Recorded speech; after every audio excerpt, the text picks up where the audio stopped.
Okay, well, welcome everybody. Sorry I cannot be there. I just got in on a flight just in time for this after my best laid plans to be back in time to be in person. So I will just welcome. I'm sorry, did somebody say something? No. Okay. My view on the screen is a little weird, so bear with me. Thanks.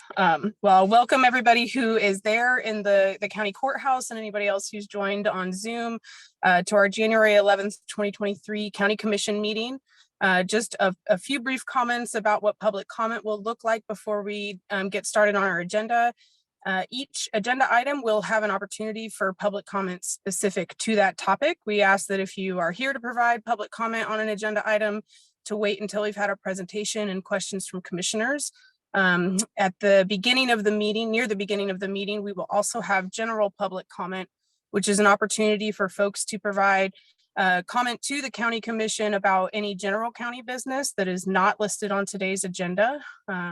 We have a couple of items on today's agenda before we get to that general public comment. But with all public comment, we ask that you please state your name and Douglas County residence for the meeting minutes. And we will call on folks in person first, and I'll rely on my fellow commissioners for that. And then staff will look to see if anybody has raised their hand on Zoom and call on folks and unmute them one at a time. And with that, I think that we can start on our first agenda item, which is the election of officers for chair and vice chair. And so I'm sorry I'm not there in person to do this, but very happy and excited to nominate Commissioner Patrick Kelly to be our chair for this year.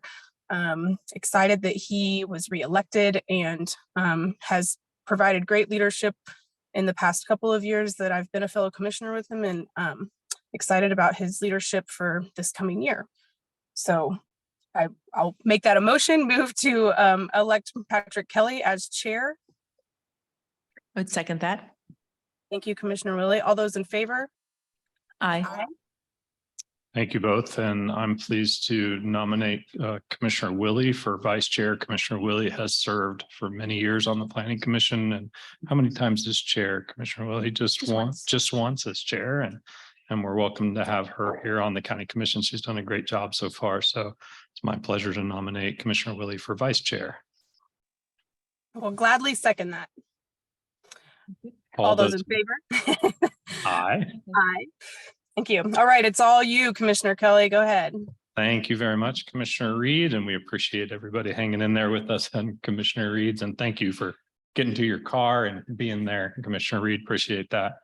So just for the public, in case you didn't get a copy of our agenda here, it's over there right behind Sarah. If you need one, we have two proclamations we're going to start off with, and we'll invite Adrienne Nunez up if she'd like to come, because we're going to do that one first. And then after we do the one for human trafficking, we're going to do a proclamation for Dr. Martin Luther King Jr. Week. And Janine, if you'd like to come up at that time, you can do that. Right after that, we have two items on our consent agenda.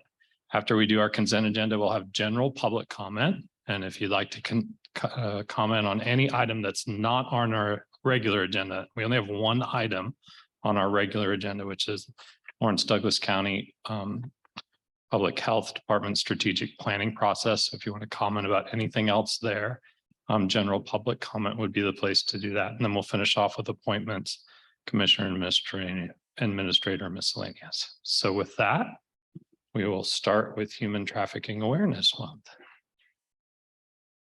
And if you'd like, I'll read the proclamation first, or you can start and make some comments first. Looks like you'd like to make some comments first. Go for it. Yeah.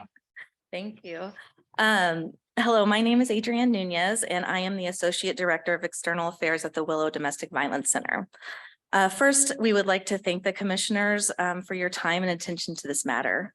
The Willow has been serving survivors of human trafficking in Northeast Kansas since 2014. This has allowed us to connect with survivors and learn through our service to them. Due to misinformation and sensationalized stories we see in the media, people often believe that human trafficking looks like someone being kidnapped or physically restrained, just something that's with the use of physical violence. Although those scenarios do occur, What we often see and hear about from our clients are experiences that are more about emotional and psychological restraints. They feel like they have been tricked. They feel like their vulnerabilities have been taken advantage of. And, you know, sometimes we think that human trafficking always looks like a trafficking ring or something like that. But a trafficker can really be anyone. It can be a friend, it can be a family member, it can be an intimate partner, a spouse. In 2022, the Willow provided services to 19 survivors of human trafficking. All of our services ranging from safe shelter to court advocacy and to case management.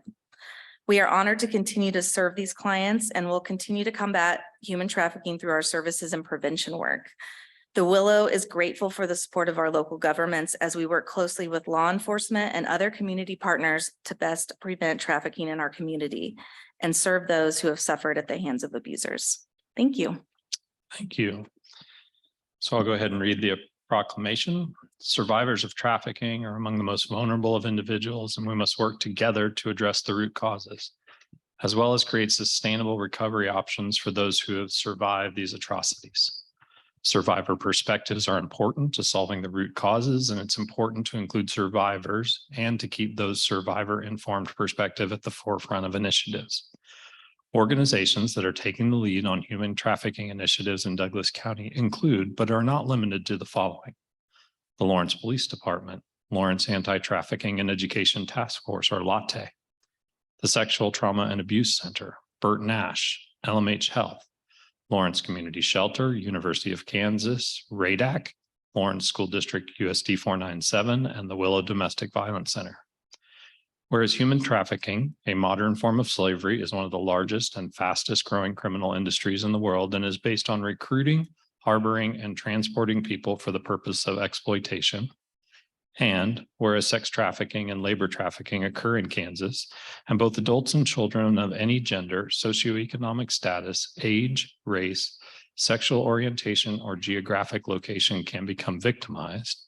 And whereas human trafficking includes sexual, verbal, emotional, economic, and physical abuse and exploitation, and all forms of abuse carry long-term complex trauma implications. And whereas Kansas human trafficking laws define commercial exploitation of children, which does not require a showing of force, fraud, threat, or coercion, and references the existing statutory definition of human trafficking and aggravated human trafficking.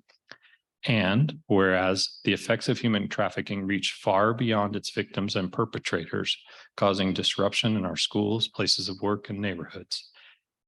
Now, therefore, the Board of County Commissioners of Douglas County, Kansas, do hereby proclaim the month of January 2023 as Human Trafficking Awareness Month and urge the citizens of Douglas County to speak out against sex and labor trafficking and exploitation, to support survivors of these heinous crimes, to encourage community leaders to hold offenders accountable, and to make preventable efforts a priority by hosting events, by creating policies at work, school, and home, and by supporting and participating in programs designed to reduce and eventually eliminate human trafficking as a societal problem.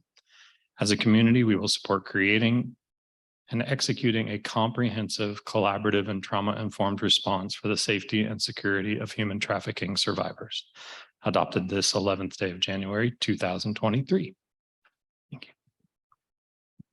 And we have a signed proclamation for you, but Commissioner Reed's not here, so we could hold on to it till she signs it and Robin will get it to you. Does that sound fine? Great, thank you. Commissioner Willie? I believe we have Janine Coulter here to speak also. Would you like to speak beforehand or afterwards?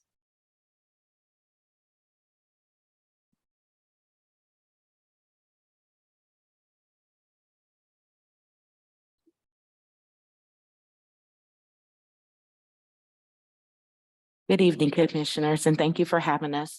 I have more of our committee members, organization members that are here with us tonight, and we truly appreciate you guys reading the proclamation, which means a lot to us. Dr. King had a vision, had a dream, and we want to remind people of that vision and that dream, and that love, hope, and dedication is still needed within this nation. So thank you for having us this evening. Hi, Shannon. And so for that, we have a proclamation for Dr. Martin Luther King Jr. Week in this January of 2023.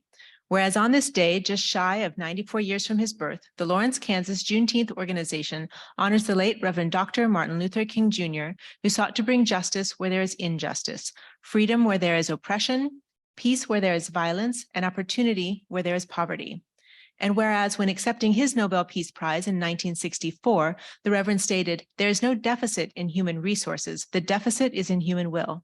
The well-off and the secure have too often become indifferent and oblivious to the poverty and deprivation in their midst. The poor in our countries have been shut out of our minds and driven from the mainstream of our societies because we have allowed them to become invisible. Just as nonviolence exposed the ugliness of racial injustice, so much the infection and sickness of poverty be exposed and healed, not only its symptoms, but its basic causes. This too will be a fierce struggle, but we must not be afraid to pursue the remedy, no matter how formidable the task," unquote. And whereas Reverend Dr. Martin Luther King Jr.'s dream is no less inspirational and important than the day he expressed it, and whereas 55 years since Reverend Dr. Martin Luther King Jr.'s assassination, we rededicate ourselves to these truths that he spoke of and the outcomes he aspired for. In this special year of commemoration, we thus engage in the valuable activity of reserving a day or days toward that end as we recall the legacy that Dr. Reverend King created. And whereas on June 17th, 2023, the Lawrence, Kansas Juneteenth Committee will host the 11th annual Juneteenth Festival to honor our past and present civil rights leaders.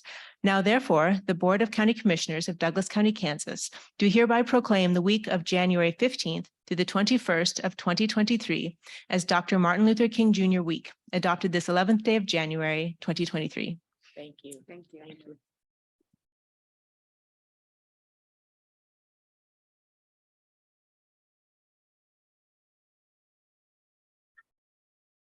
Thank you for being here. With that, we'll move on to our consent agenda. Is there any item on the consent agenda that a commissioner would like to have removed for further discussion or comment? Nope. Is there any member of the public who'd like to have an item removed from the consent agenda for discussion or comment? Anyone online, Sarah? All right, seeing none, I'd entertain a motion on our consent agenda. I move to approve the consent agenda items 3.1 and 3.2. Second. Moved and seconded. All those in favor say aye. Aye. Aye. With that, we'll move on to general public comment. Can I have a quick raise of hands? Who here is going to provide general public comment tonight? Just two, it looks like. That's great. Come on up first. Sherilyn, you'll be next. Okay.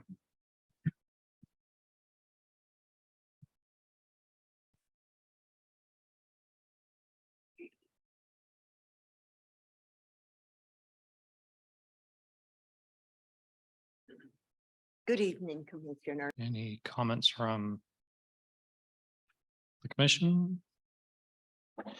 So Sarah, I'd just ask if you could give us a quick update on where we are since last week, based on the information that we've got so far on the TRC.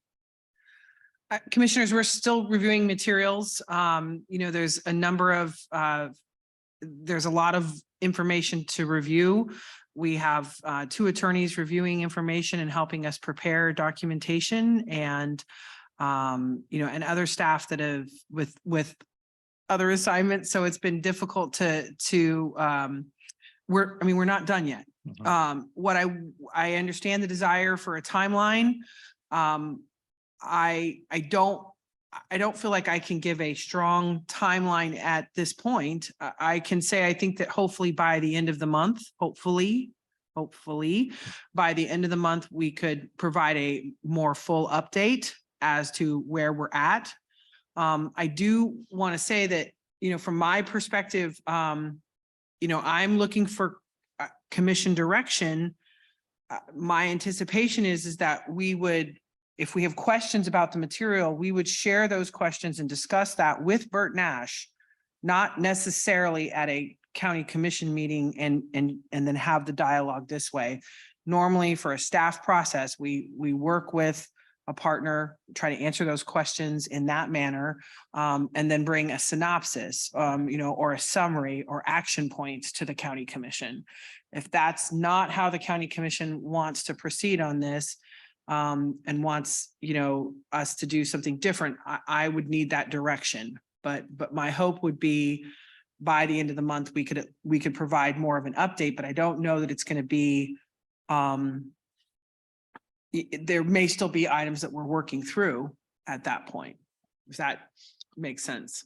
It's fine for me. It seems reasonable that, and I'm going to say Bert Nash here because they provided most of the documentation, although I think it's important to say that Bert Nash is not the only partner that we're working with at the TRC. But and when I say that, DECA was just here about peer support the other night. So I think it's reasonable that once you review those documents and questions come up, to first ask Bert Nash, rather than have what I would consider a staff conversation here, and we'll watch it like a tennis match. What about this? What about that? But I do understand the public's request and want us to keep tabs on it. And that's certainly a value for me that we continue to push forward, and that we also, continue to tell the public where we are at in that process. And so I appreciate your update there. And would, once you have some feeling, that you think we can provide a substantial update to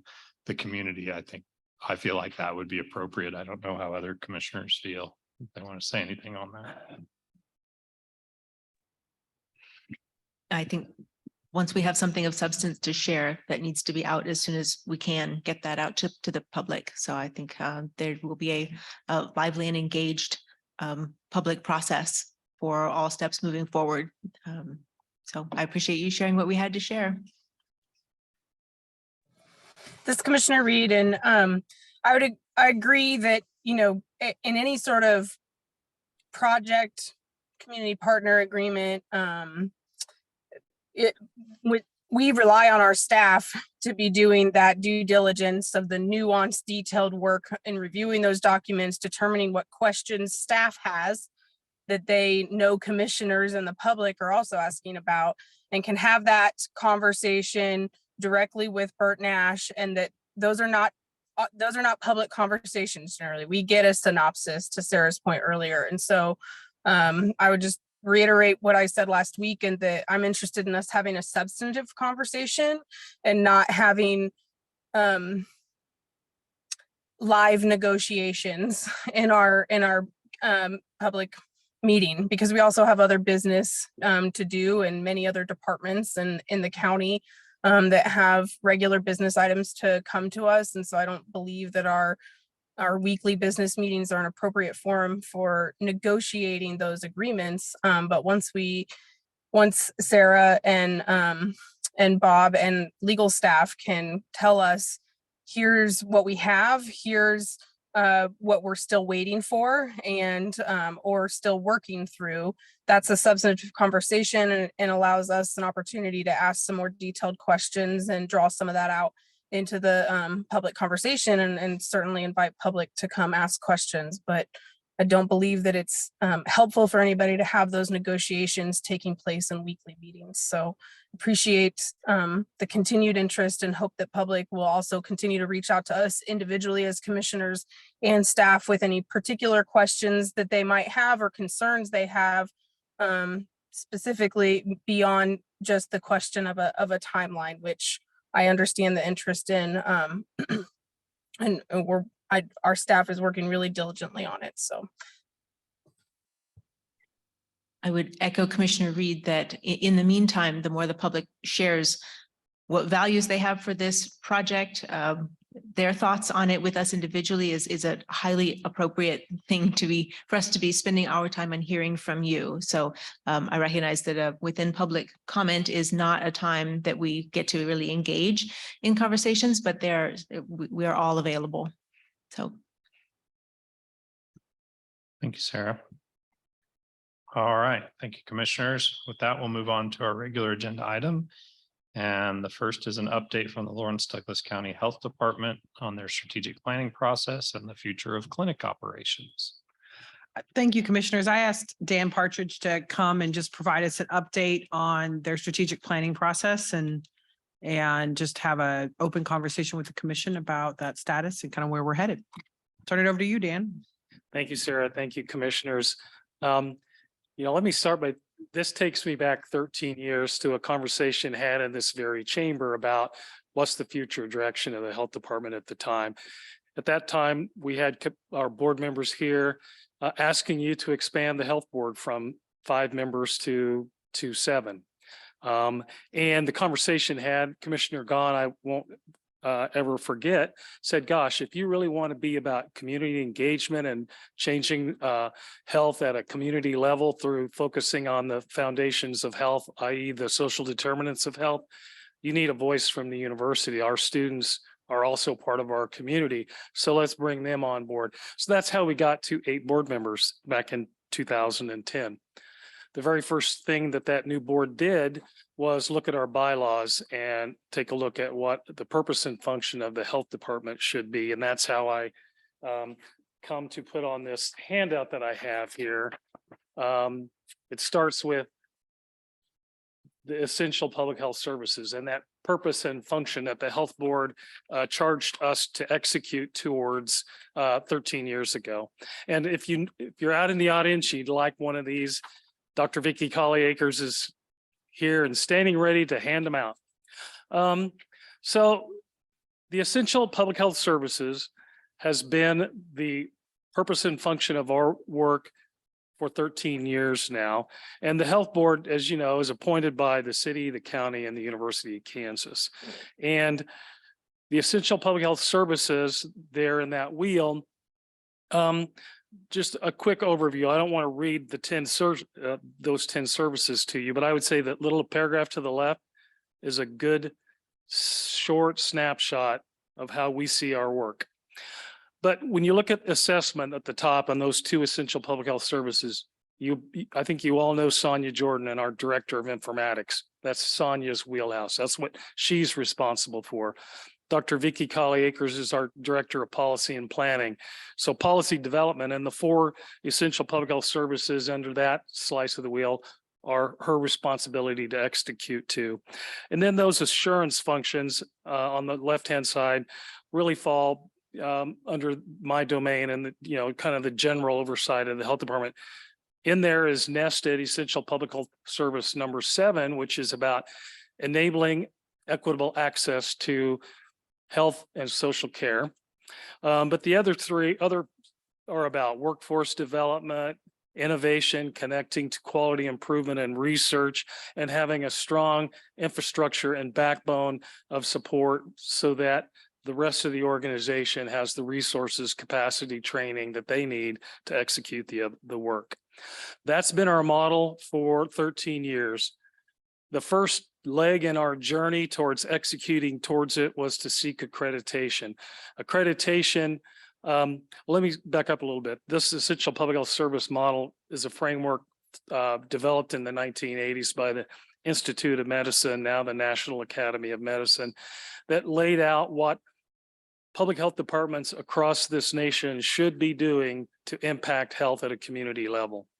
And in large part, it's based upon the realization that the health burdens of today are different than in 1885 and 1942, when our health officer was first appointed and when this health department, city county health department, was first formed. Yes, contagious disease, i.e. COVID and other things, remain a part of our mission, but the health burden of today is rooted in racism, improper housing, underemployment, the social determinants of health and the health behaviors that are influenced by that, and then also our healthcare. In the middle of our essential public health service model, the bullseye of our work is health equity. And so as we've worked through a strategic planning process, that has been front and center. Yes, our purpose and function is to deliver these services, but why? To achieve health equity. And so the strategic planning process began early this year, and it began with kind of a update of our logic model, which I've handed out there for you. And I don't want to dig into that, but I just want to say that logic model on the left-hand side talks about the 10 essential public health services as our inputs, the things that we're going to generate to try to get to that future vision, that future state in the future. Our mission statement now reads to create abundant and equitable opportunities for good health. Abundant and equity speaking to the bullseye of health equity. Our vision statement has been changed to leading change to advance health for all. Two things are important there. We focus on innovation and leading, not following, and we focus on trying to produce health equity. That second frame there around public health leaders should embrace the role of chief health strategist. This comes from a document called Public Health 3.0, released in 2017 by the Department of Health and Human Services and Dr. Karen DeSalvo, really a refresh and a modernization of that 1980s call around the essential public health services. Because still today, governmental public health is fragmented, looks different across the nation and in the state of Kansas, and is in need of modernization. Part of what that document talks about is the importance of data and the importance of having strong informatic capacity. When this document came out, we were just in the middle of the strategic plan that we're getting ready to replace. One of the very first successes of that strategic plan was to create a Department of Informatics out of our Department of Community Health to raise the importance of information. So today we're looking at that next strategic plan, and in our process, there's been a strengthening of this commitment, a strengthening of a focus on the essential public health services. And so when you look at the strategic plan objectives there on the right-hand side of that top row, you'll see that we want to develop and train and have a workforce that's diverse, inclusive, and able to develop or to provide the essential public health services. That really speaks to two pieces of work for us. A, the diversity of our workforce. It's good, but we want it to be better. And is our workforce equipped with training, background, and education and the tools to deliver those essential public health services? And do we have our resources allocated in ways that allow us to deliver all of these essential public health services? Because essential means essential, and that doesn't mean doing 8 is good enough or 9 is good enough. No, we strive and we intend to deliver 10 essential public health services. And that accreditation seal that you see at the top there is one external assurance to the public that we're doing that. But even though we're accredited, we can do better. And so we've looked at as we've gone through the strategic planning process, and in October, we had a very pointed conversation with our health board to say, okay, if you want us to focus on these essential public health services, know that we're going to have to look at where our resources are going. Over 55% of our resources go to assuring equitable access. But so that limits how we deploy ourselves in other areas. And so if we want to grow informatics or grow policy development, we have to have a strategy to do that. And the strategy really is we need to hold the line on our investment in essential public health services. That's where we were in October. And as we looked at and dug into, now I'm shifting to the bottom left pane there, about what is assuring, enabling equitable access.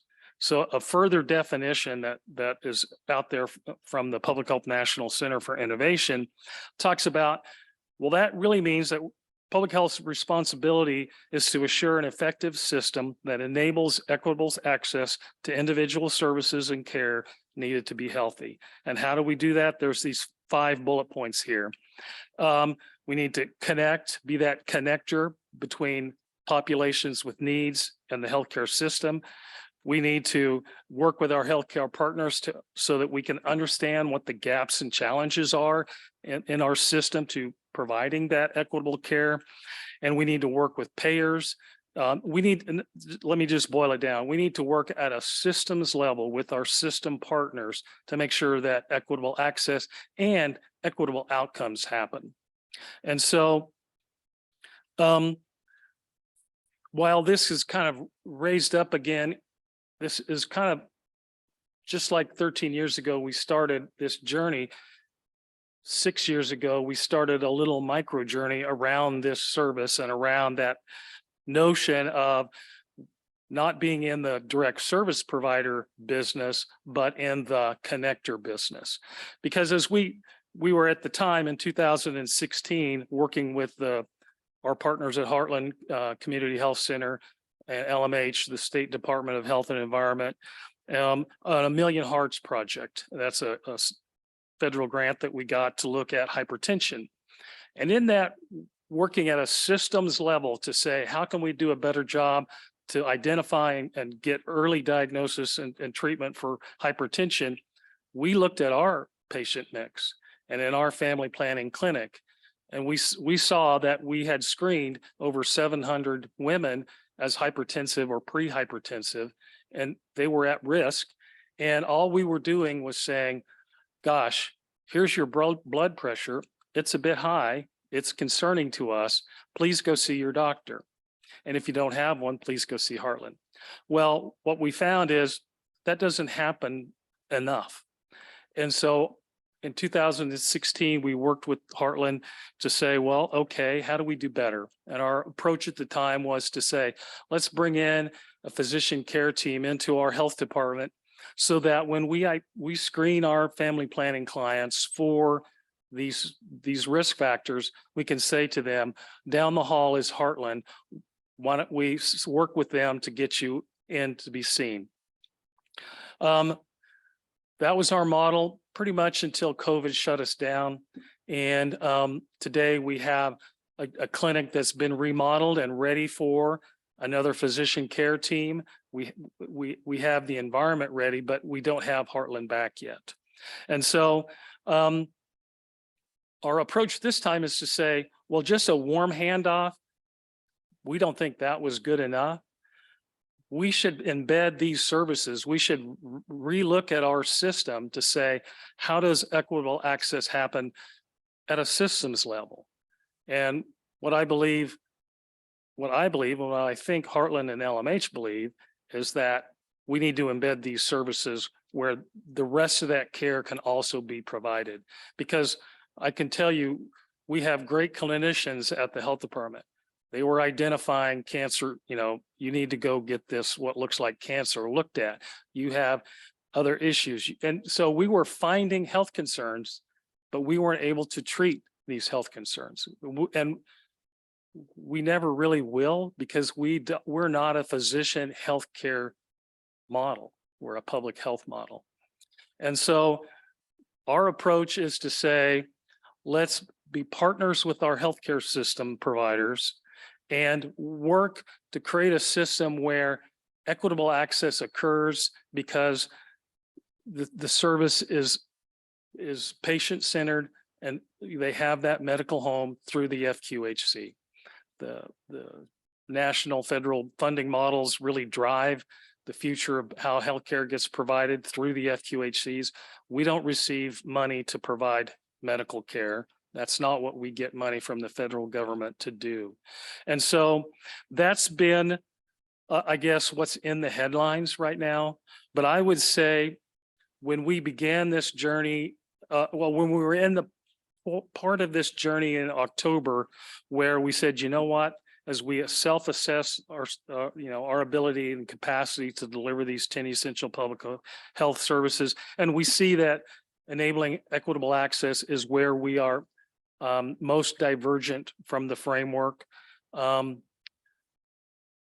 We started from a position of saying, let's go to our healthcare partners at LMH and Heartland and ask them to start meeting with us, deepen this partnership that we have, look at our data, look at our local data, and try to understand what are the gaps and barriers to care in our community. That's where it started. But before going to Heartland and LMH with that ask, we knew that we weren't in 100% control of where it might go.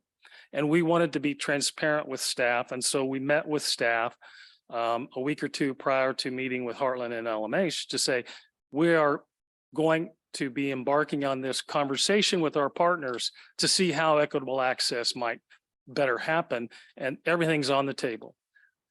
We don't know what's gonna stay on the table or move off, but everything's on the table. Before meeting with Heartland, we had staff attrition. And so at that first meeting, my ask of our partners expanded from, will you share your data? Will you be transparent about your strengths and weaknesses and explore how we can improve our healthcare system to achieve better health outcomes for everyone? It turned into, I'm losing capacity to provide Title X services. And can you help? And you probably have seen the letter from Heartland that talks about where they're at in that journey. And what I would say right now is, I can't tell you where Title X will be 6 months from now. I can tell you, I can give you my assurance that it will be somewhere in this community. If it is not at Heartland, it will be at the health department. Our partners in this, that's been a shared goal from the beginning. And what I also didn't kind of mention in there is the Kansas Department of Health and Environment are also in these conversations with us. And they're committed, just as all of us here locally are, that Title X continues to exist. But we believe that Title X is best placed in a clinic setting where other care can happen. And that's my soapbox, I guess, on Title X, which is a little bit because we kind of took a tangent in our way towards creating a strategic plan around what are we going to do about Title X. And so, and I would say, as we've talked to different people, sometimes it gets interpreted, or what people hear is, oh, this is about money. And I would say it's not. Yes, there's this entanglement of money as part of it, but this is really about what should we be as a public health department? How can we hold true to the purpose and function of delivering the essential public health services? Because what I gave you a New England Journal of Medicine article, and I can bombard you with a whole bunch of other stuff, but I would just short circuit all of that to say the evidence, the national frameworks all point to public health needing to divest themselves of healthcare so that we can focus on the foundations of public health, i.e. socioeconomic status, health behaviors, physical environment, policy, environmental, and systems change that influences all of that, and healthcare. And so that's really what our strategic planning is about. I put in there a kind of a diagram that talks about where our money comes from and how we allocate it. And it's not necessarily part of a strategic plan, but I thought it was helpful, useful information for you to understand how we make public health happen locally. Our state and federal funders are the principal funders of public health at over $2 million. City and county nearly match it at all, at close to $2 million. And then we have about 400,000 of fees that we generate, as much from environmental health as our clinic. And then we turn that into, as you can see, our 2023 budget, predominantly, we are still heavily clinic focused. If there's a narrative that says we've given up on being a clinic, that's the money doesn't speak to that. But what I would say in this journey, in my head, our strategic plan needs to address what I would say is the systemic kind of anchors that we have. I don't believe that we should create a plan that anticipates that you are going to increase our funding at 10% a year. We're going to have to figure out how to do it with what we have. And our local city and county dollars are the most important dollars that we have. Those are the dollars that flow to informatics, that flow to policy development, because there aren't grants to do that work. but that is essential and critical work. And it's really where we're making a difference in our community. And so I started 6-8 months ago by just saying, you know, before COVID, we were putting 500,000 of local tax dollars into our clinic. Our 2022 budget had $900,000 going into our clinic, and we had to change course on that. And that's really, I think, how money gets entangled in this.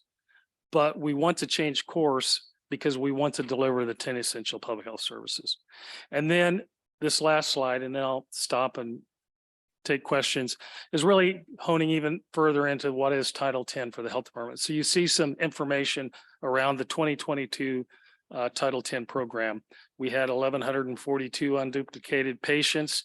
57% of those are at or below poverty. 59% are uninsured.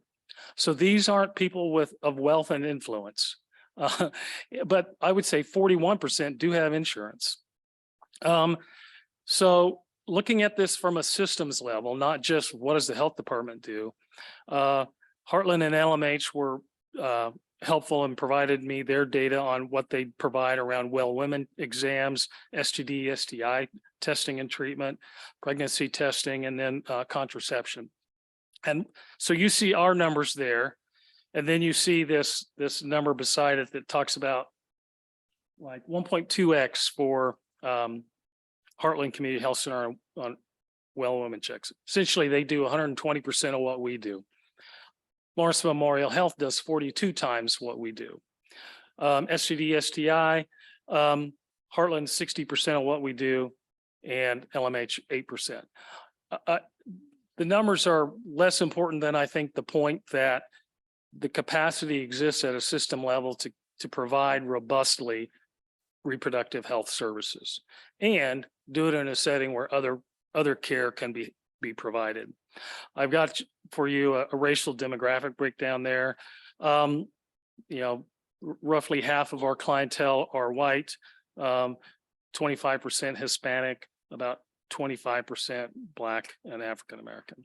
And then that pie chart that you see there talks about how we fund family planning.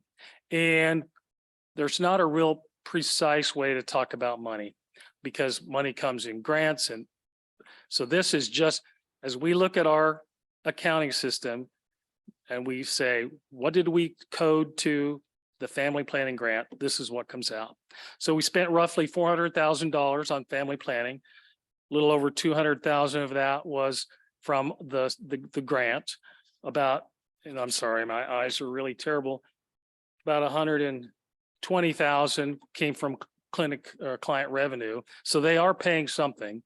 And then 50,000 roughly comes from city and county taxes. So that was me trying to anticipate and predict what might be of interest to you and helpful to you and understanding where we are. And let me just slow down and say again, thank you for your interest in our work and your commitment to our success. I very much appreciate the opportunity to be here tonight. So thank you. And commissioners, do you have questions? I'll start with the first one. So speaking just of the Title 10 services, what are some of the top grant funders for that? And would those grants then would other providers be eligible for those grants also, or are they unique to being part of a county health department? No, these grants aren't unique or exclusive towards public health. Now in the state of Kansas, predominantly it is delivered through health departments, but there are examples where FQHCs provide that service. You know, you might have heard that Heartland was looking at Junction City and the FQHC there, where they provide these services, but also down in Emporia, the FQHC and the public health department are one and the same there. So there are examples where FQHCs provide it. There are also examples across the nation. I don't know if it's in Kansas, but where hospitals provide these services. So it's not exclusive. What are some of those top grant providers? It's the federal, it's CDC as a pass-through grant to the state Kansas Department of Health and Environment, where they then accept applications it'll be around mid-March when that application cycle starts up again. The grant cycle is July 1 to June 30. And so it pretty much, if you apply, they'll consider it. And it's my belief that Heartland intends to apply. Our approach has been, we will continue to provide the services as long as we need to. We've put together right now, Dr. Marcelino has provided and, offered up his Fridays to come and provide services in the absence of having an APRN. Here a couple of weeks ago, we've got a PRN, a temporary APRN who's retired but willing to work a couple of days a week. So we're onboarding that as well to get to 3 days a week. Because our commitment is to, if this were to go to Heartland, we don't give them a backlog of people who are overdue and, they have to start the game playing catch up. So we will and have right now 3 days covered for family planning services. Dr. Marcelino, he has said, come March 1, I'm out. Kathy has said, I can stay committed through somewhere in May. That doesn't get us to July 1, assuming that a transfer happens then. But we are in negotiation with our partners to figure out how we can make that happen. And if Heartland, for whatever reason, doesn't get the, take on the grant, we'll work to make sure it happens here. And but I would say that doesn't take us in our strategic direction. I mean, that would keep us in the place we're trying to move from.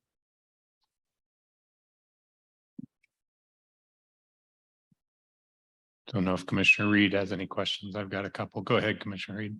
Thank you. Thanks, Dan, for explaining where you're at and where you're hoping to head. Two things.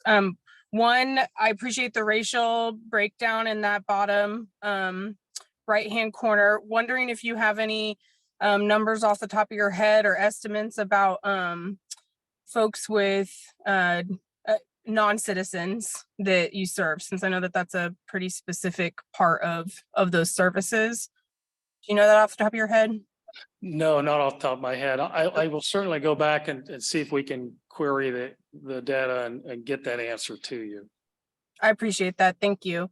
Mhm. And then I'm curious I know you can't speak for Heartland or LMH in the conversations that you're having about whether or not these services might move to one of those other healthcare partners. But something that I guess concerns me about it on its face is that the health department, as I have always experienced it, and as my many clients that I serve have experienced, is a walk-in clinic. That is not true of Heartland or any LMH clinics that I'm aware of. I mean, aside from the emergency room, which is not where these services will be provided. So I'm just curious how much a part of the conversation that is, because I think that's pretty critical in my opinion for these services. And I'm worried about that changing if there is a transition of these services elsewhere. Yeah, well, I'll let Julie speak to what their walk-in process might be, but at the health department, that's, we've been adjusting too. And while we do same day appointments, which look like walk-in, we really we have moved to an appointment-based model as well. Just, it's pretty light touch for so many people and they don't really know it, but yeah, because that was even when we had staff, but when we have even less staff and less availability of, access to the services, it's at least temporarily not true that you can just walk in and be seen by an APRN. I mean, that's just not the way it is currently. Okay, thank you. Go ahead, Commissioner Gilley. So, Dan, I appreciate all the numbers here. One of the ones I'm interested is the 3,464 people that we're providing services for today. Did you ask that? I mean, it looks like those services are being provided at Heartland LMH. Was there any discussion with those end users on why they chose Lawrence Douglas County Public Health rather than the other two? No, we can't turn it around quickly, but we can look at polling our, surveying our clientele to ask that question if that's something you'd like to know, but it would take some work. Yeah, because I'm interested if it's available somewhere else, but they're coming there. What is in the brand of Lawrence Douglas County Public Health that they feel like either there's more access, better at what is it the fact that they have a walk-in clinic or what's that? So I think that would be interesting to me. I know you said we shouldn't talk about the money, but I want to talk about the money a little bit because that is a big part of our role in this is how we allocate funding. Mhm. And I'm trying to understand if 55% of your budget is clinic services and your clinic services go away, what's the impact on your ask of Douglas County? Do you know that? Well, that requires speculation. It can go two paths, two directions.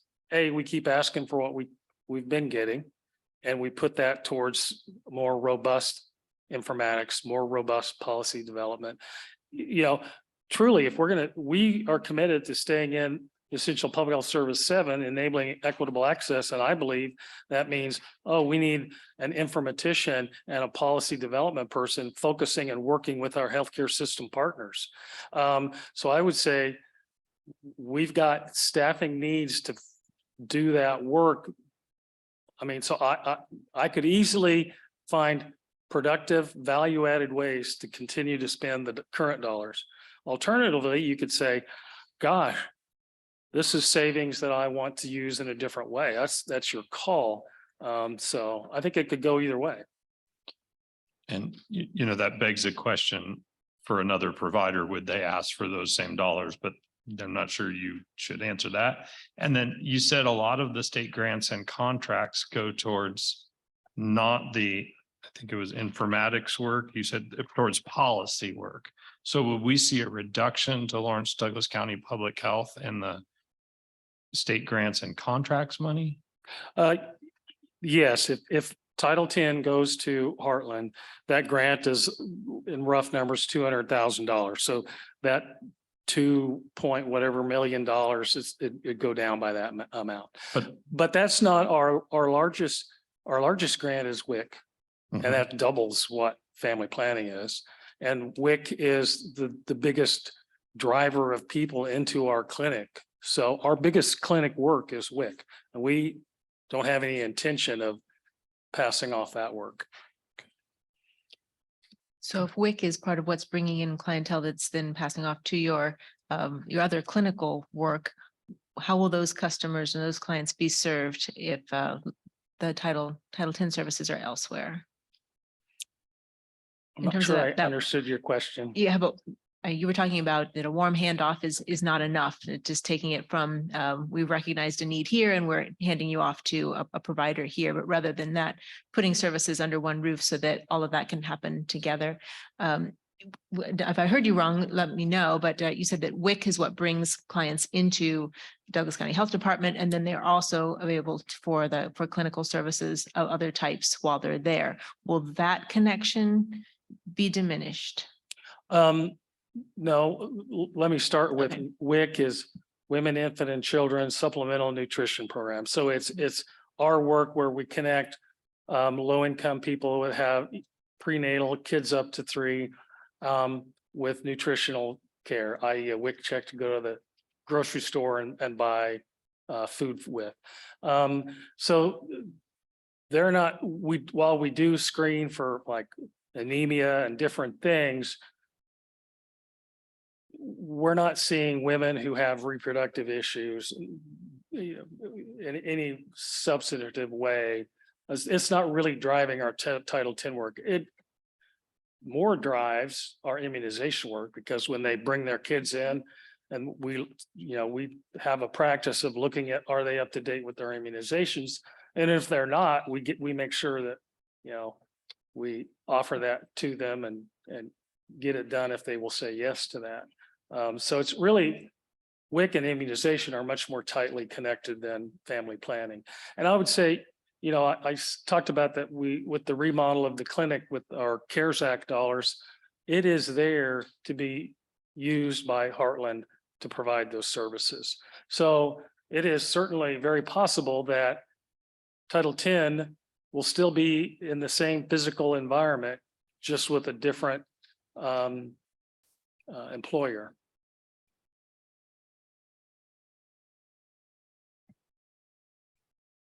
Quick question, Dan, about timing.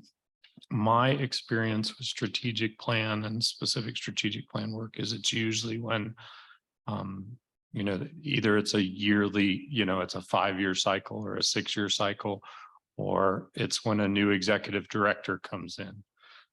You've announced your retirement, correct? Yeah. And so it's interesting to me that the timing of this is on your way out. We just remodeled the clinic offices. You're on your way out. This is interesting timing, and I just want to give you a chance to respond to that.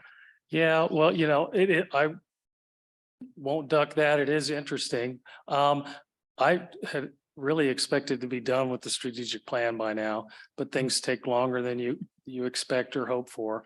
In part, it's taken longer because I've been very deliberate in trying to facilitate rather than drive the planning process. So these objectives, we've had, I would say, at least 5 retreats with staff to say, what do we want to have in this strategic plan? And we're right now in the phase of, we have our strategic objectives and what are the action plans that are going to be connected to those. Staff are driving all of that. And so I have been cognizant of not wanting to just put my vision and my stamp on what the next 5 years of work is. I know that's been imperfectly executed, and my stamp is there. But I also believe it's the stamp of those that are working on it, the leadership team in part, and in large part, that's driving the work today.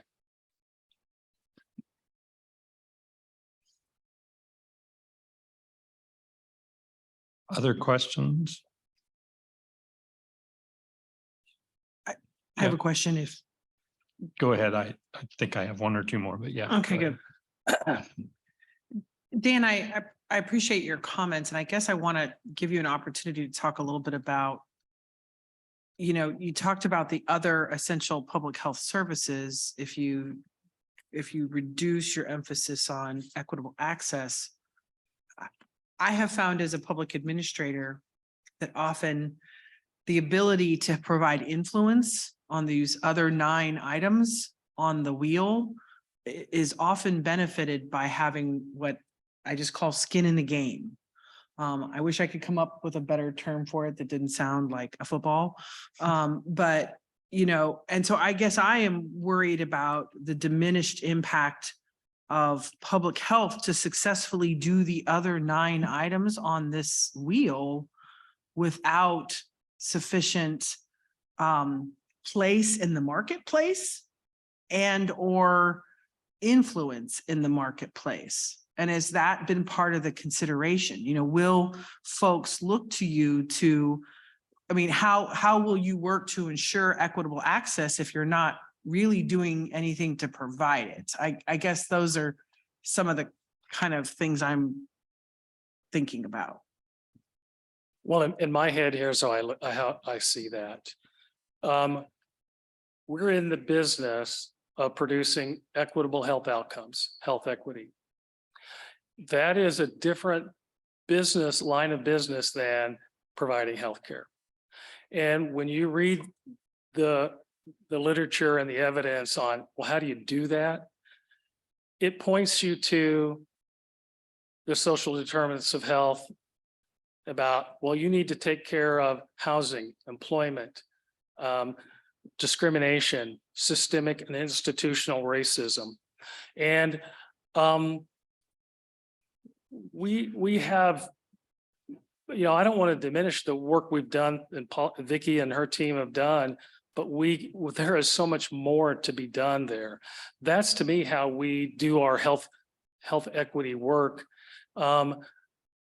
Because I have confidence that if we become even more of a partner with LMH and Heartland and help them achieve health equity through unpacking what are the institutional biases that prevent equitable healthcare outcomes, that we help look at their data to shine a light on, well, where do we need to improve? How can we be better? That to me is the work of public health. Just to follow up, I guess. So, and I appreciate you talking about it from that perspective. And I have been accused of perhaps being called a little bit of a Debbie Downer on some things, but let's say it doesn't work out. Let's say Heartland decides it doesn't want to after a term of providing Title X services. Where are we as a community then in terms of starting those kinds of services back up? Because I guess I would say when I think about things that are essential, I generally think about them being provided by government. And so and with your local funding support that you do have, I think that's a concern just as to how do we ensure that those services are provided if they're vital and essential and they're not necessarily being provided by government. Well, if I understood your question, you're saying what happens if in 3 years in the future, Heartland says, Title X is not for us.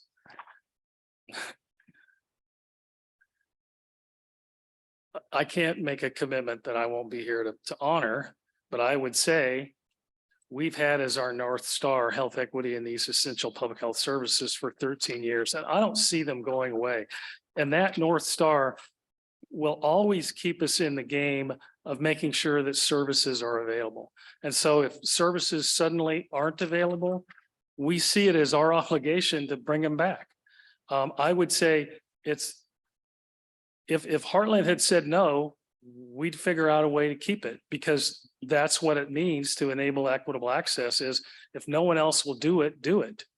And I see that as something that I believe the next director will believe as well. I've got maybe 2 or 3 more questions. So my next one is about staff, and it's been reported in the paper that after you shared with staff that you were looking at other places to provide clinic services, you had a number of resignations. That's not the way you kind of portrayed it tonight. You just said you were having a staffing problem already, is what I heard. And so I just want to give you a chance to respond, because I have had some communication from the public about, if one of your strategic plan is a positive, supportive work culture, this seems to create some friction here if we have staff resigning when we say we're going to head organization in a different direction. So I just want to give you a chance to talk about that a little bit. Well, I'm not sure how I said it earlier that took you that place, but yeah. I would say in June, we lost our first nurse in the year. So we posted an ad, sought to hire that person back. Up until a few weeks ago, we had gotten 0 resumes submitted. We went to an employment agency and hired them to help us. We looked at hiring bonuses. We looked at, and at the end of the day, when we did that research, our conclusion was we're not rich enough to compete with that market where nurses are getting $20,000 signing bonuses and $50 an hour wages. And so that's a persistent staffing problem that began for us in June. When we met with staff in late October, with probably within a week, we had one of our nurses resign, and within 2 weeks, our APRN resigned. That's been the attrition that's, I would say, directly attributable to that conversation we had in late October. Now, we have at any given time, I mean, our budget calls for about 5 FTEs of nurses. And right now, well, at the beginning of the year, we had another, so December 31st was the last day for another nurse. And right now we have 2.4 FTE of nurses. We have a 0.8 of that FTE. She is retiring come March. So we will be down to 1.6 FTE of nursing. And while we did recently get an applicant for a nurse, we haven't been, she's not on board yet. So we can't say we are building back, but we know that in the short term, within a few weeks, we will be down to a part-time nurse and a full-time nurse. And that's created pain beyond those who wonder, where is family planning going, to things that you're responsible for, i.e. detention services. And so this budget says we're in the game of delivering our healthcare services. And so we have not ever said we're going to stop trying to hire nurses. We just know we have to have a plan for what happens if we don't hire them. Last question is sort of, so, you know, we're sort of unique in Douglas County and the Douglas County, in that it's a Lawrence, Douglas County Public Health. It's funded through 2 different entities. You have a public health board. We provide some funding for it. What do you see and what are you hoping to get out of this discussion? To see, you know, like what, you know, we appoint people, but it's not really our authority to tell the public health department what to do. That rests with your board. And yet we fund it significantly. And just a follow-up, are you having the same conversation with the city of Lawrence, which, you know, is 40% of your funding as well?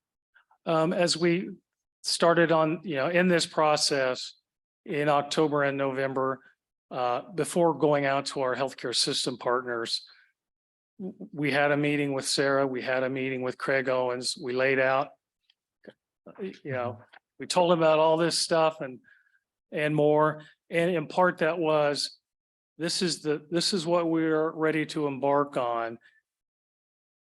What's your heartburn? And the short story there is, we didn't pick up that there was significant heartburn to say, well, we better reconsider this. So we kept marching. And, you know, you ask another piece about culture at the health department. So it's literally less than 24 hours old. But as part of this, every year we do an employee satisfaction survey, and that happens in July. And this July, those results were the worst they've ever been. And the health board said, well, you better pay attention to this, and we want you to check again in January. Well, we just got that done yesterday. Things are improving. Not across the board. Of the 22 questions we asked, 14 improved, 8 kind of didn't.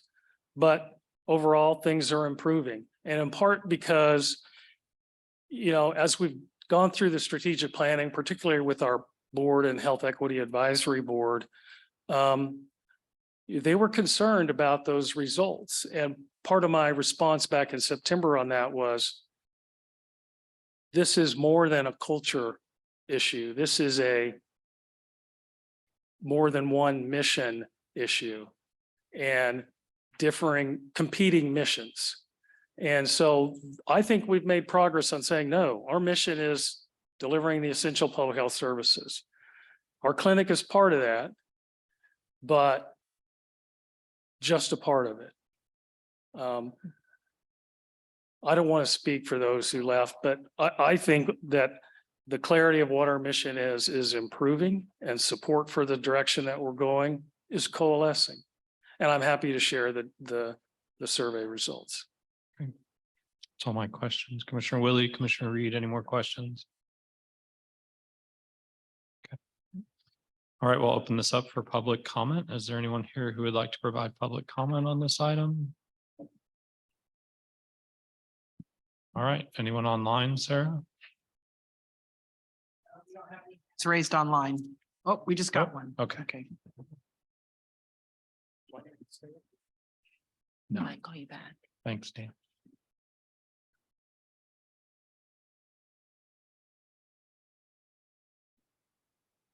Hi, Dustin. You can come off mute and provide your public comment. Hello, and thank you for letting me be able to speak tonight. I did have a couple of questions. You addressed one of them, Commissioner Kelly, about the meetings held with staff. Mr. Partridge claimed there were 5 meetings, yet after 1 meeting with the general staff, there were resignations. And how can one claim to have 5 meetings with staff that they were on board, and then suddenly with 1 meeting, there's a lot of resignations that come as a result of that? I want to point out that having many clients of different marginalized communities and then taking no effort to ask their thoughts, opinions, and feelings about this transition, and then also claiming that they're trying to address systemic racism. That is what systemic racism looks like, by telling these marginalized communities your voice isn't worth listening to. We're going to make decisions that impact you, but we don't care what you have to say, feel, or think about this thing. I'd also like to really wonder about Mr. Lee. You brought it up again, Commissioner Kelly. Mr. Partridge is resigning soon. This plan comes out. He repeatedly said at the podium, because I've listened to every word he said, this is in my head, in my head. This is how I think it should be. But then he turns around and uses the terms we. There's a disconnect there, in my opinion. And also, how can a survey be accurate when many people who probably gave negative remarks have quit? And so, of course, the January survey is going to look better, not great, in comparison to their earlier survey, when many of the people who probably had issues that were viable have since quit the organization, and thus their voice was not part of that new survey. I question a lot of the decisions being made in this process and how it's been presented to the community and to the commission tonight. And you guys have done a stellar job asking those questions. And thank you for your time. I appreciate it. Thank you, Dustin. Any other public comment online? Okay. Public comment? Yeah, come on up.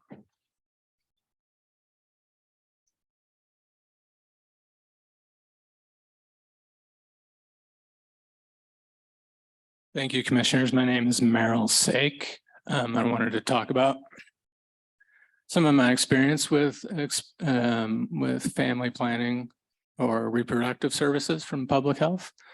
And that occurred within the last 3 years. And that involved me doing STD screenings about every 6 months. And I remember how I would do that would be to call on the morning and see if they had any availability. And if they did, I got to go there that same day for service. And that was really important for me, that accessibility. Just to have that place totally dedicated for family planning that's attached there in the building at Burton Nash.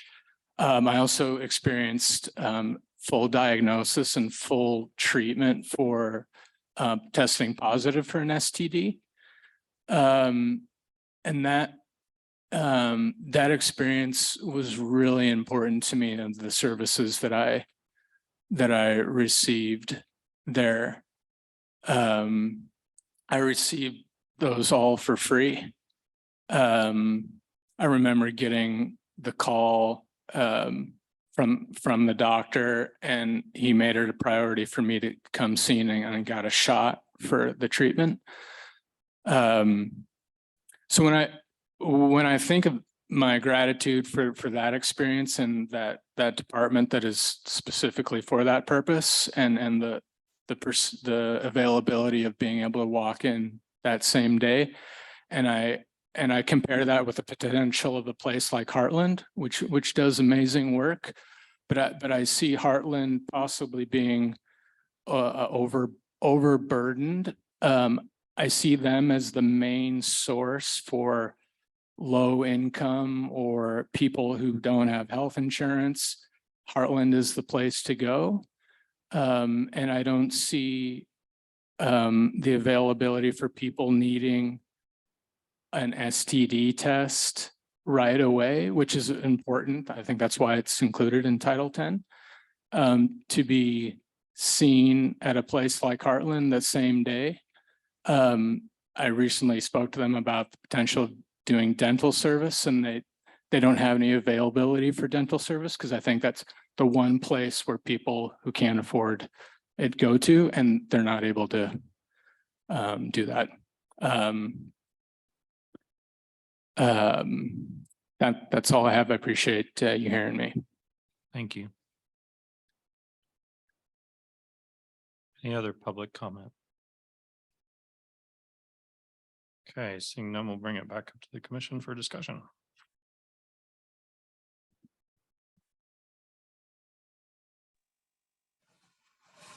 This Commissioner Reed, I really appreciate the public comments and appreciate Merrill sharing. Oh, sorry. Oh no. We can Now my still hear phone and is see you, troubled. Commissioner Reed. Okay. Yeah, my phone screen is just doing something, but as long as you can hear and see me, thanks. So I really appreciate the experiences being shared from Merrill, and appreciate the concerns brought up by Dustin as well. And I tend to share them. I think that I appreciate understanding through this presentation kind of how this conversation has evolved, and know that there's a larger strategic plan with many pieces to it, and a lot of transition that has been going on at the public health department, and that is coming in the imminent future. And so for me, I have worries and concerns about these Title 10 clinic services moving in our community. I think that's for a few different reasons, which I can sort of categorize as, one is just personally and historically for me, that's the visible part of the health department. It's where my mom and I went when I was growing up for a lot of things, and was a connection point to other services in the community. And it was because it was an accessible place to go. I have clients that utilize it for that same reason. And the fact that I appreciate that they are moving, understanding that they're moving towards, or have been trying to move towards, an appointment-based system, and that capacity has been a bit of an issue. But that ability to get same-day services, at least get same-day responses about requests for appointments, and have quick turnaround for those testing appointments, treatment, et cetera, is really critical. And while 1,200 people a year may not seem that significant, I think that that's a really critical and relied upon place and service for them. So I have a little bit of concern about that moving. And another one of those reasons is Heartland and any of the LMH clinics have significant other services and business that is going on in their clinics. So I'm a little bit worried not only about the prioritization of these services, but because they are primary care places, they are generally where families go. And so more than one person in a household is receiving services at that same place. And while for many families, there's convenience and that's good for a lot of families, there are also families that for a variety of reasons, but most notably the experience of family violence and domestic violence, that having a different place to go for a mother, for example, to go get those family planning services, to get pregnancy testing, STD testing in a confidential place that is separate from the office where they receive their whole family receive services is critical. And that may not be a significant number of those patients, but it matters to me. And it matters to me also that that is a known location and place to go get services for folks with who are undocumented in our community and who worry about going other places. And so I'm eager to hear how the conversations continue and evolve between public health and Heartland and LMH about the potential of these changes. And I hope that if there is a change, that there's a real intentional attention to some of those details about what does equitable access look like for these really critical services. And I also have I tend to feel like the timing is a little bit odd for such a potentially large change before new leadership, before a new director comes into that role. And I will be curious what their thoughts are about that. And then the last thing I'll say is I am very interested in the employee survey results. So if that is something that, Dan, I think I heard you say that you're willing to share that with us. And I am interested in that and think that the other thing that I would like to know, and I understand it'll take a little bit of work, but I really appreciated Commissioner Kelly's question about whether or not there was any understanding of why the folks who come to the public health department clinic come there. Why do they choose that place for those services versus other providers in the community? If it is possible to understand that better, I think it would be telling. And I think it is an important piece of this significant shift. And sorry, there's one last thing I have. When I re-looked at the budget and the sort of infographics around that, you know, I think I heard Dan say near the beginning of his presentation that it's not about money, but also money is something that we all talk about and have to consider. And even though the clinic services in total are, you know, a large portion of the budget, and a much bigger bar on that bar graph, it looks to me like the Title X services are about a quarter of those clinic services, you know, and that around $400,000 of Title X services is a smaller portion of the budget than all of the other bars on that graph, all of the other essential public health services. So I think I'm having a hard time understanding how that computes to significantly increasing capacity to do other services with the elimination of those services and the budget that it absorbs. That's it. I would agree. I think we're very interested in conversations you can have with current patients about why they choose to have services at Douglas County Health Department, and so we can understand better what that shift will look like for those clients in particular. So I recognize that though we're very grateful that you allow us to be a part of this conversation. We do not necessarily choose what happens with these services. You have a board that you answer to for that, answer to us for funding considerations, and that's where we get involved with the discussion. This also isn't a full discussion about where Title X should be held, because we're not hearing from, this was a time to hear back from the health department, but not necessarily from Heartland or LMH or other clinics or other services. So there has not been a time to also answer back those questions. So I want to just recognize that we're flagging some issues for conversations, but this has not been the forum for a full robust discussion about where Title X should occur within the community. But I appreciate you hearing us and getting a chance to answer some of that, but really for me, dialing in what is the specific role of having those services at the health department and what is lost and what is gained with the change is something that I'm still wanting more to understand.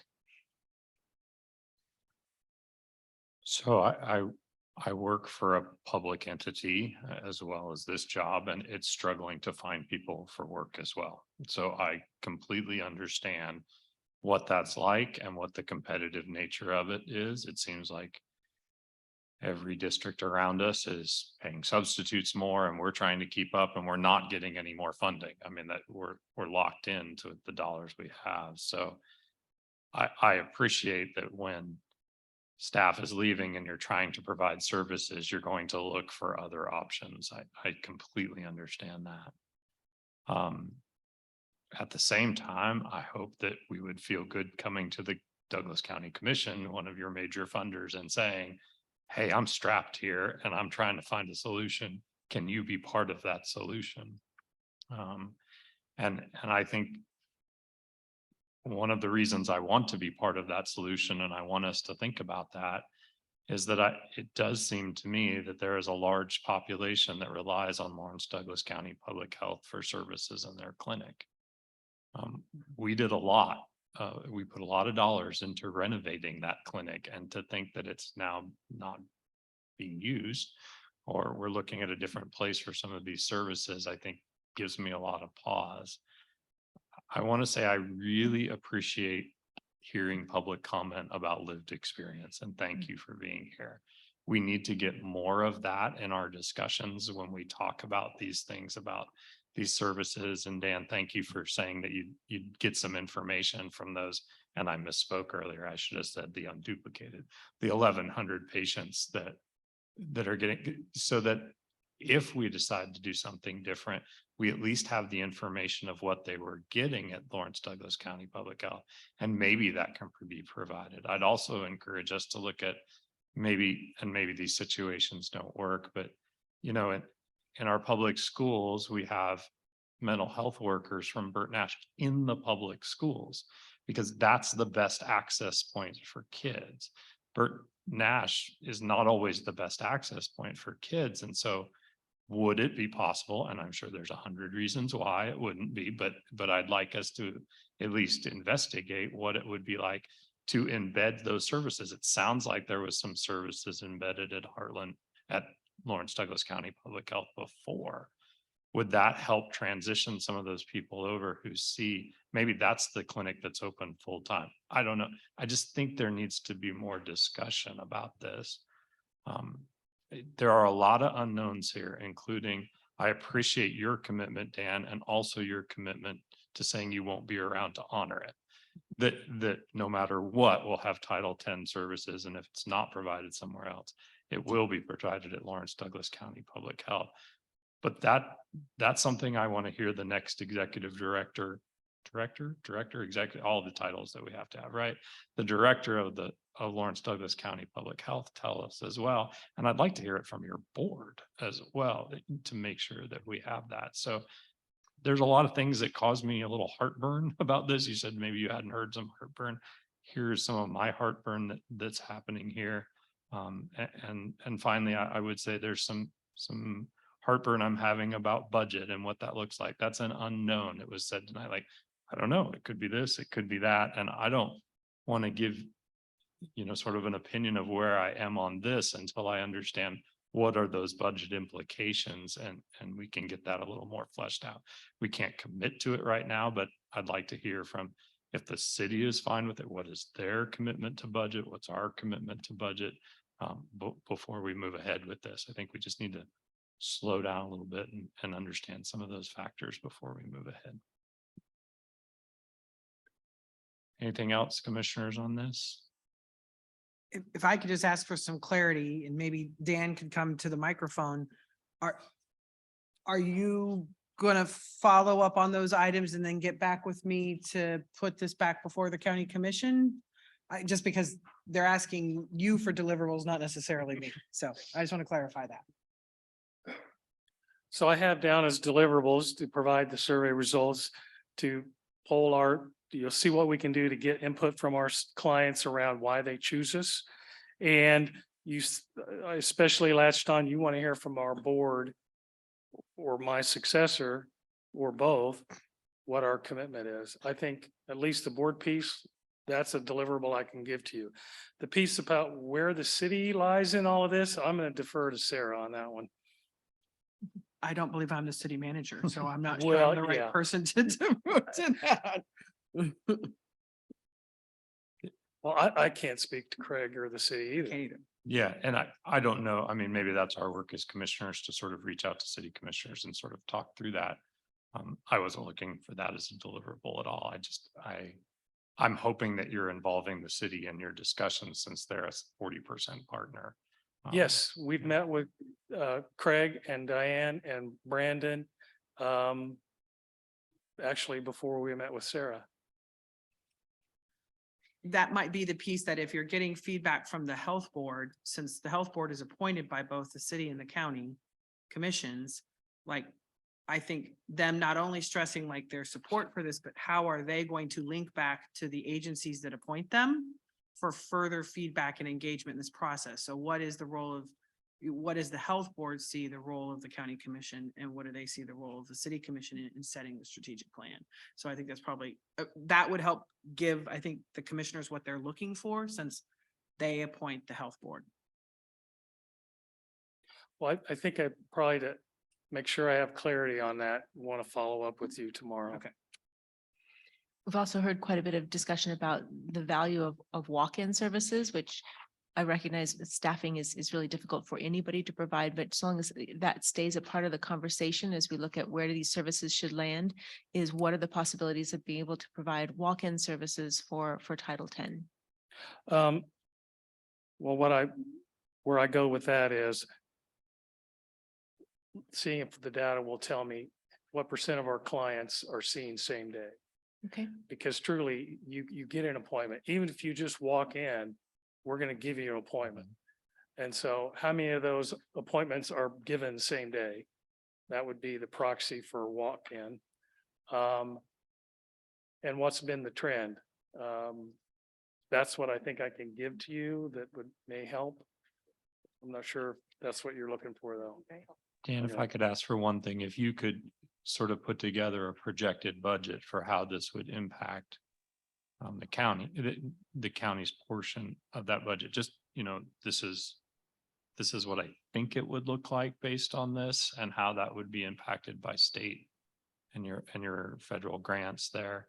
And then before, this is to Sarah, before we have another visit about this, I think we need to include our partners at Heartland Community Health to provide their input on it. And if LMH is involved in some way, their input on it. Because what I want to avoid is we're going to do less services, but we want the money. And then Heartland comes and says, but we want the difference that they would there. I mean, that's going to be another budget add. So we just have to talk through all that and know what that expectation or that ask is going to be from our community. And that's the part of providing services that we do have a say in, is when people come to us for a funding request. So where the services land and what our obligation remains to those is a discussion that we definitely will continue to have. And Dan, I'll just say I appreciate your clarifying comments about walk-ins and how they, maybe that's a bit of a thing of the past for me that is still just kind of embedded in my brain. And maybe that same day services are not that frequent, but if it's possible to illustrate for us, how long, are people getting, if not a same day appointment, is it within a couple of days? Is it that week? Because I have a hunch that looks significantly different than what scheduling an appointment at Heartland or any of LMH's clinics look like for non-urgent services, as these may be considered. And then I'd say on top of that, I'm curious from the Title X sort of grant parameters and I'm curious if there's anything about that specifies an expectation of timeliness. Maybe there's not, but if there is, I'd be interested to understand that more. Well, where I go with that is there are expectations about making your services available in non-traditional hours and non-traditional ways. And so that would be an expectation that regardless of who has the grant, they would have to do. So it's not so much about timeliness as availability or access by hours.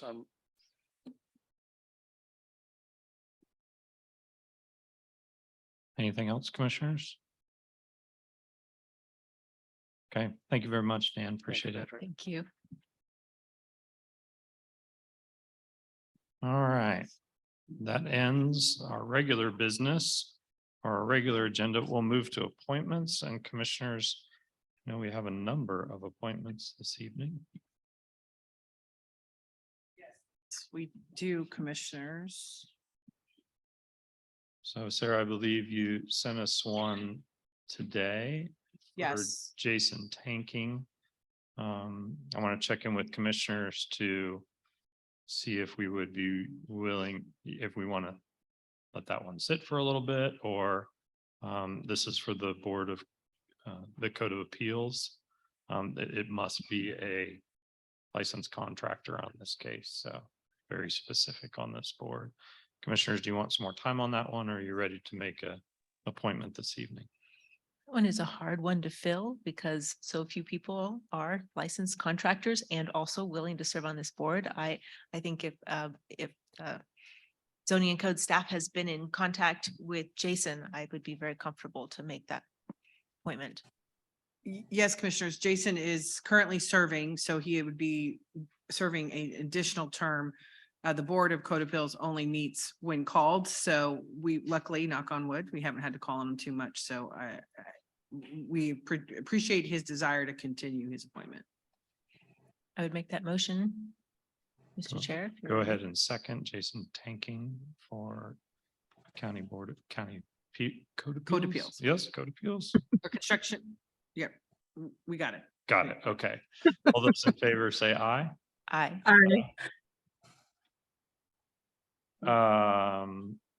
We had a resignation with the Grant Township Yeah, let's do that one next. trustee, a Grant Township treasurer, I believe.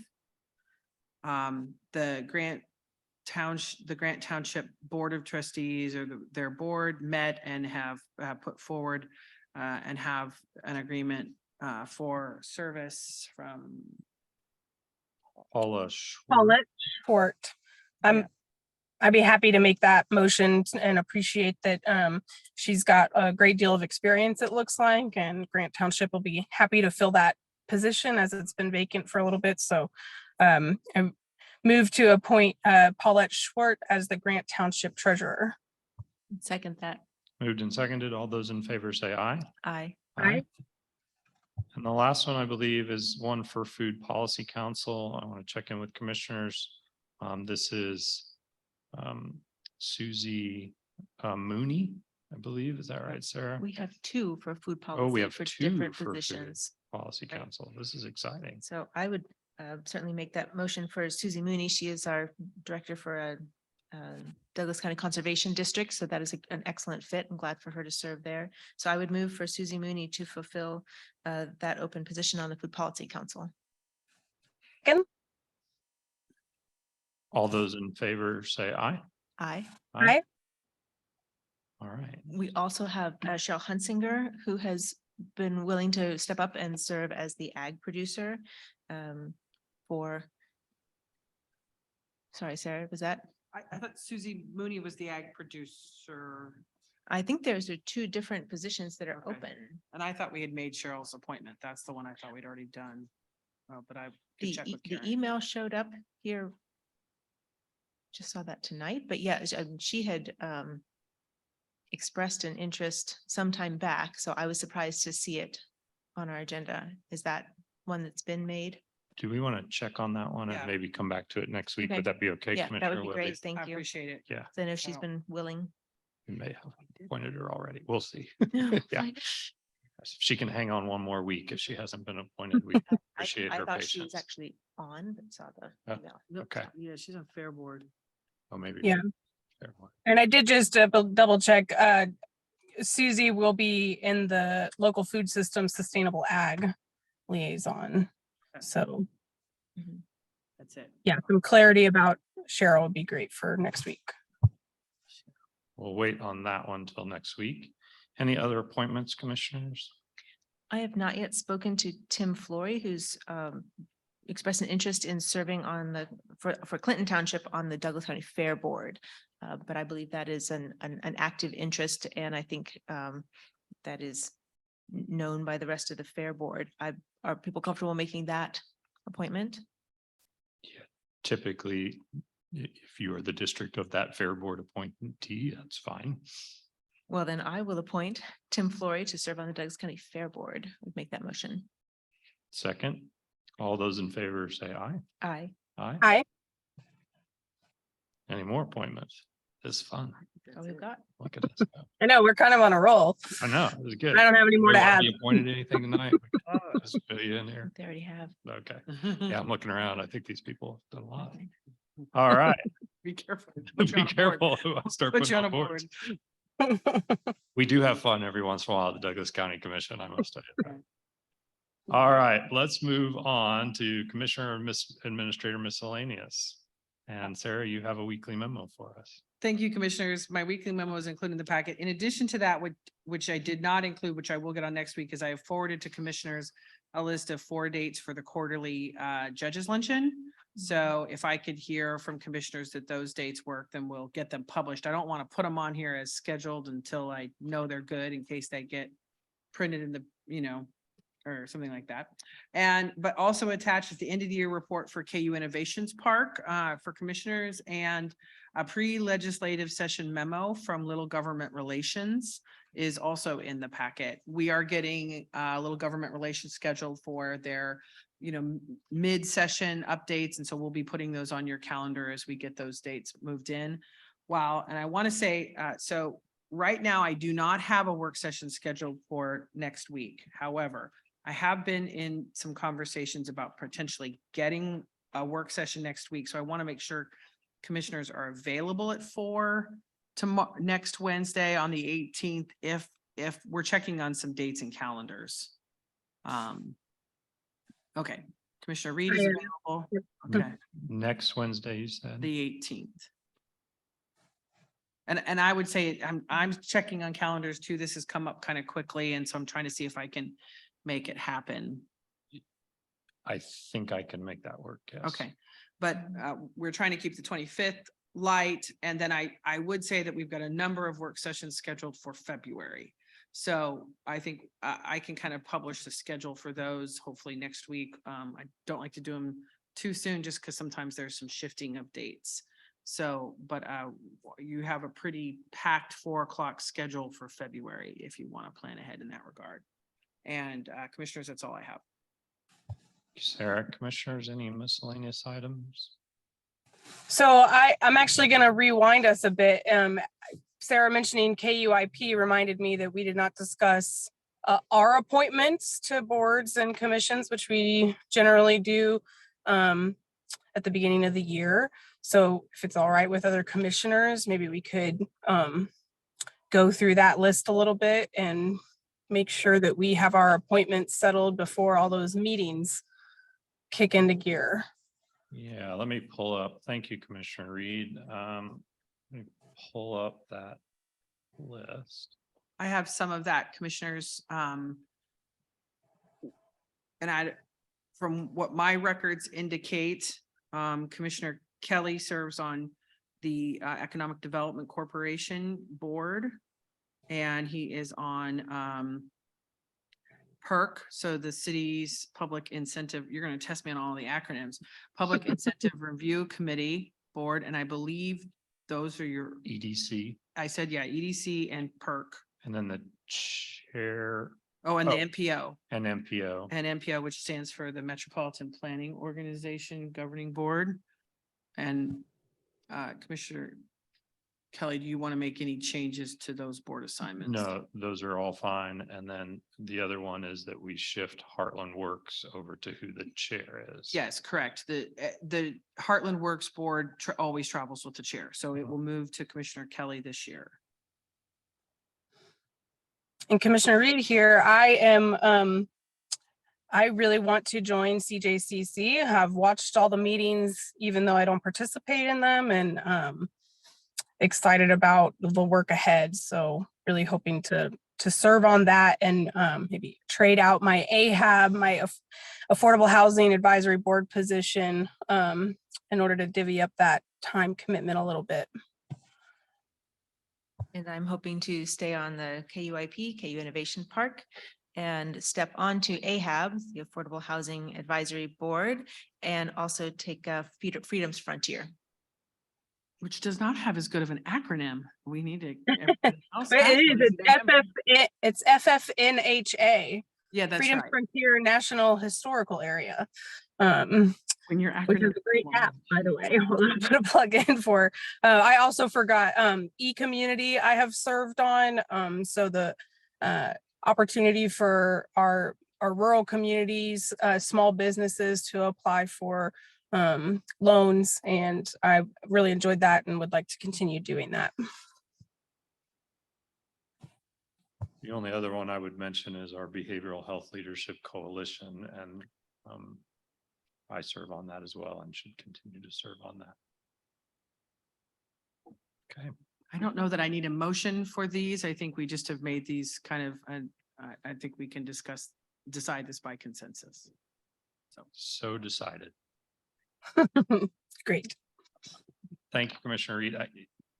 As far as conflict goes, I am planning to attend the public meeting tomorrow evening, I believe it is, on wind energy conversion systems. I don't know if any others are planning to attend that. I'm also planning to be there if I can finish up my new commissioner training statewide in time for that.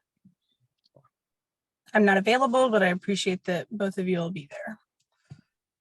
Other than that, I don't see anything on my calendar that I think will be a conflict. Okay. Anything else, commissioners? I'll Okay. just quickly share that I just flew back from San Antonio, Bexar County, Texas, and got to travel there with Bob Triansky this week to participate in a National Association of Counties event for our Familiar Faces initiative, which is, just as a reminder for the public, an initiative nationally that some communities are participating in, trying to figure out data sharing, best practices, and coordination of efforts and systems as it relates to the sort of highest utilizers of our different emergency services, bookings in the jail, EMS runs, hospital admissions, et cetera. So it was a very packed agenda. And unfortunately I had to miss this morning because I thought I had a flight that would get me home in time for to be there with you all in person. But Bob was able to attend the rest of the events this morning. And I think we have a lot of great ideas and things that we can hopefully translate to our much smaller community. Bexar County was talking about close to a dozen different hospitals, and we have one. So scalability is quite different, but feels very feasible in that way. And so I'm excited to share more about that and know that sort of probably by late winter, early spring, we'll work to create like a study session to really dig into what we've learned so far and kind of some goals and objectives that we've identified, so we can have some discussion as a whole commission about that. Sounds great. Thank you for attending that, Commissioner Reed. Okay. If there's nothing else, we are adjourned.